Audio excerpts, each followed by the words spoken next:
김성환 평론가, 양지열 변호사 자리했습니다. 오늘 첫 번째 주제 보겠습니다.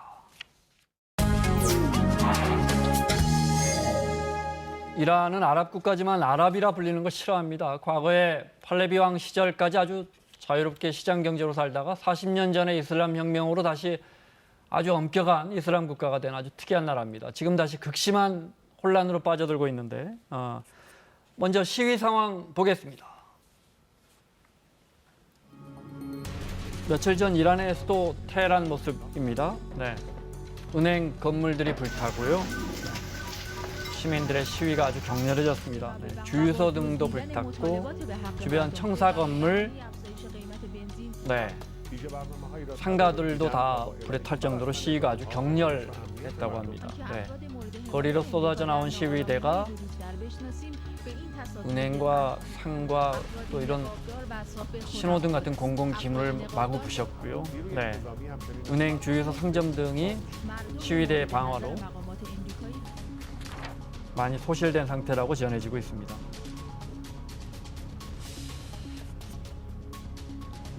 사실은 저도 10여 년 전에 테헤란 출장을 가봤는데 매우 엄격하게 통제되는 도시거든요. 네, 맞습니다. 근데 저렇게 시위가 격렬할지 몰랐습니다. 사실 네. 시위가 없는 국가는 아니고요. 시위가 있기는 해왔는데 저렇게 대규모 시위가 벌어지는 거는 조금 이례적이다 이렇게 볼 수 있고요. 그러니까 이란 같은 경우에는 1979년 이란 혁명 이후에 팔레비 왕조가 무너지고 그 다음에 이제 사회주의권 영향도 상당히 많이 받았어요. 이슬람 원리주의 국가이긴 하지만 그래서 이렇게 시위가 막 우리가 생각하는 것처럼 일반적인 국가에서 벌어지는 것처럼 그렇게 잘 안 되거든요. 근데 이번에 시위가 이렇게 벌어졌다는 것은 그만큼 민심이 폭발하고 있다 이렇게 봐야 될 것 같습니다. 네. 50원 때문이라고요? 기름값 50원 올리면서? 이게 지난달 15일이었었는데요. 지금 이란 돈으로 10,000리알 정도 하던 1리터의 기름값을 15,000리알로 올렸어요. 그러니까 우리 돈으로 말하면은 100원이던 것을 150원으로 올렸다는 겁니다. 그러니까 50%가 오른 거죠. 이란 서민들 입장에서 보면 굉장히 큰 폭의 이제 인상률이라고 볼 수 있고요. 또 한 달에 구입할 수 있는 기름의 양도 60리터로 한정을 짓고 그걸 추가로 구매할 경우에는 3배 정도에 달하는 3만 리알을 내도록 그렇게 만들었던 겁니다.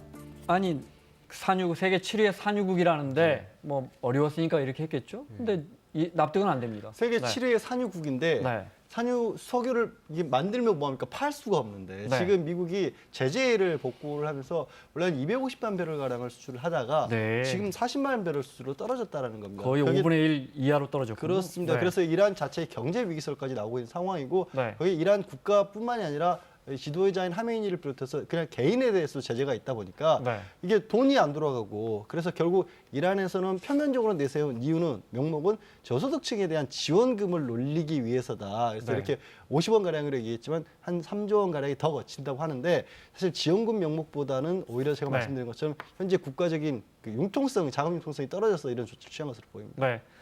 이란 군경의 아주 무서운 시위 진압 장면 잠깐 보겠습니다.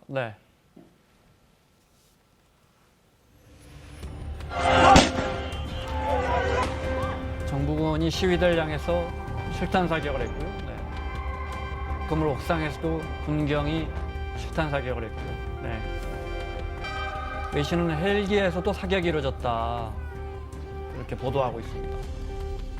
진압봉으로 시위대를 내려치고 있는 장면도 이건 아마 경찰이 사용했던 실탄들. 부상당한 총상을 입은 시민들을 옮기는 장면들. 여긴 병원 같은데요. 시위로 부상 입은 시위대들. 불과 지난주까지 홍콩 경찰이 실탄 사격한다고 저희가 이걸 보도하고 있었는데 또 이번엔 이란입니다. 그죠? 근데 지금 이제 혁명 수비대가 투입됐다는 게 좀 심상치 않은데요. 일반적으로 이제 이란 군 같은 경우에는 질서 유지하고 그다음에 국경 관리를 주로 하게 되고요. 혁명 수비대가 일종의 체제 수호를 담당하게 됩니다. 그러니까 혁명 수비대는 아랍 중동 국가에서 굉장히 유명한 굉장히 호전적이기도 하면서 굉장히 훈련이 잘 된 군대로 유명하거든요. 근데 혁명 수비대가 투입되면서 저렇게 막 총을 쏘는 이런 일들이 벌어졌는데 국제 앰네스티에 따르면은 한 200명 이상이 벌써 사망했다고 하고요. 언론 보도에 따르면 한 450명 이상이 지금 사망한 것으로 나타나고 있습니다. 인터넷도 차단됐다고 하고.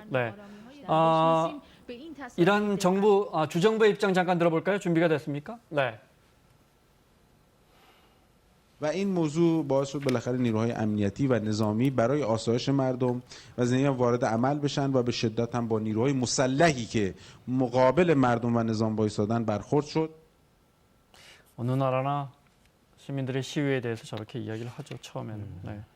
이란은 이슬람 원리주의 국가고요. 아주 강력한 이슬람 원리주의 국가고 또 신정 국가 아닙니까? 그 정치와 종교가 하나로 되어 있는 나라죠. 그렇습니다. 사실 이제 제사장이라고 불러야 될 정도의 그 종교 지도자들이 국가의 법률 체계 그리고 정치 체계를 다 장악을 하고 있고요.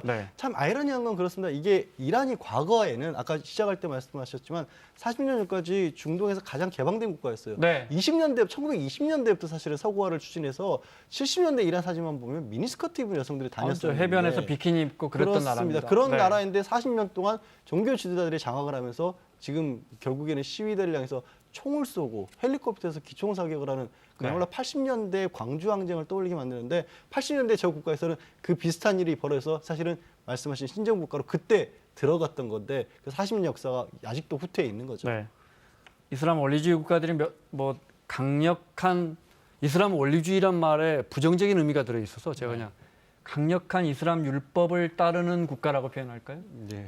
우리가 상상하지 못하는 제도들이 여전히 이루어지고 있잖아요. 대표적인 게 이제 여성에 대한 억압이라고 할 수 있겠죠. 히잡이라고 부르는 몸을 가려야 되는 옷을 반드시 입어야 하고요. 그 남자와 여자가 출입할 수 있는 곳도 제한이 돼 있고 아까 이제 자동차 소유 얘기를 했지만 여성의 경우 지난해까지만 해도 차를 소유할 수 있어도 운전은 못했었고 얼마 전에 지난달에 지금 보시는 게 그 장면인 것 같은데 축구장에 여성의 관람이 이란이 축구 정말 좋아하는 나라고. 그렇죠. 우리 항상 이란 중동의 축구 강호라고 하지 않습니까? 근데 여성들은 축구 관람을 축구장에서 볼 수가 없었어요. 지난달에 처음으로 10월 10일 날 그게 허용됐고 8만 명 관중 중에 불과 여성 관객석은 3,500석이었다고 합니다. 지금 저 사진 보면요. 제가 출장 갔을 때만 해도 여성들은 저 히잡을 높이 쓰고 싶어 합니다. 그러면 이렇게 앞머리 헤어스타일을 보여줄 수 있는데 경찰들이 그걸 단속하고 다녔거든요. 완전히 앞머리를 지금 많이 그나마 좀 이렇게 완화된 겁니다. 저게. 그리고 하는 말로 이제 탈레비 공항에 내리면 여자 화장실에 전부 칸칸이 줄을 서서 바깥에서 자유롭게 입던 옷을 히잡으로 갈아입는 여성들 때문에 화장실이 줄이 너무 길다는 얘기 나올 정도죠. 네, 사실 저렇게 한 이유도요. 그 지난 3월에 이란 여성이 분신하는 사건이 있었어요. 축구 광팬이었는데 경기장 관람을 금지하니까 남자 복장을 하고 몰래 숨어 들어갔다 붙잡힌 거예요. 거기에 항의하는 뜻으로 분신을 하니까 그게 국제적으로 굉장히 큰 논란거리가 되니까 피파가 여성들의 관람을 허용하지 않으면은 월드컵 출전권 박탈해버리겠다 이렇게 나오니까 그런 배경이 있어요. 어쩔 수 없이 사실은 관람을 허용하게 된 겁니다. 저희 취재진이 머물던 호텔도 그런데 수요일 날 남성들이 수영하는 날이다 그러면 그 수영장을 전부 천막으로 가립니다. 여성들이 그 수영하는 모습을 못 보도록 그랬던 기억이 있습니다.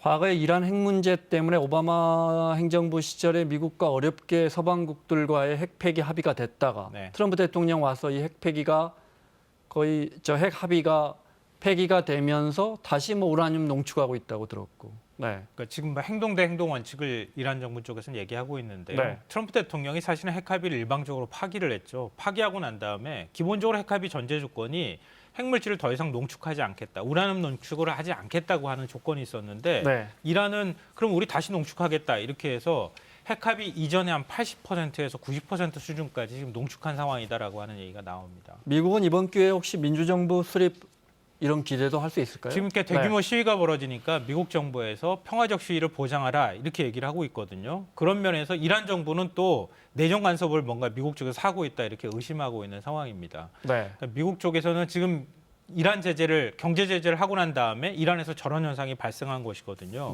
위아라가 폭락하고 물가가 한 40% 지금 폭등하고 있는 현상이 나타나고 대규모 시위가 나타나고 있기 때문에 좀 더 나아간다면 체제가 좀 바뀌는 것까지 생각하지 않을까 하는 생각도 좀 듭니다. 자, 김성환 평론가 양지열 변호사 함께하고 있습니다. 두 번째 주제 보겠습니다.